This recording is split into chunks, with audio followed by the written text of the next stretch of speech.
Salam, sizinlə mən yenidən tərcüməçi Polad.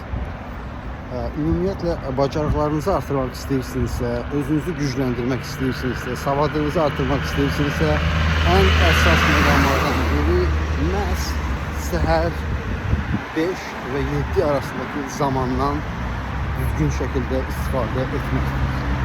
Bu əvvəllər sizə çətin gələcək, sonra isə öyrəşəcəksiniz və həyatınızın bu tamamilə bir hissəsini çevirəcəkdir. İstənilən halda il ərzində bu saatlardan istifadə etsəz, bilməkdir ki, bir ilə siz tamına 3 ay müddətinə qazanmış olacaqsınız. 5-7 arasında zamandan təbii ki, siz istənilən proqramın gücləndirilməsi üçün, öyrənilməsi üçün istifadə edə bilərsiniz və yaxud dilin öyrənilməsi, mükəmməlləşdirilməsi üçün istifadə edə bilərsiniz. Və unutmayın ki, həmin saatlar çox insan beyni tam təmiz şəkildə işlədiyi üçün və asanlıqla buradan daha çox məlumat əldə etmiş olacaqsınız.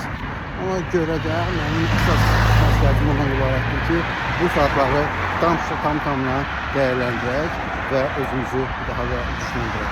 Və unutmayın ki, bu deməkdir ki, bu saatlarda siz qalxarkən, səhər saatlarında istifadə edersiniz, deməkdir ki, mütləq şəkildə evdə oturmalısınız və yaxud yatmalısınız. Bunu hətta gəzərək də bu saatlardan istifadə edə bilərsiniz. Misal üçün, nəyisə qulaq asaraq, nəyisə dinləyərək dil bacarıqlarının, misal üçün, dinlənmə qabiliyyətini artıra bilərsiniz və gəzməklə paralel şəkildə beyninə daha çox qan getməsi ilə bu dil öyrənmə prosesini daha da gücləndirilmiş, daha da dərinləşdirilmiş olacaqsınız. Uğurlar hər birinizə.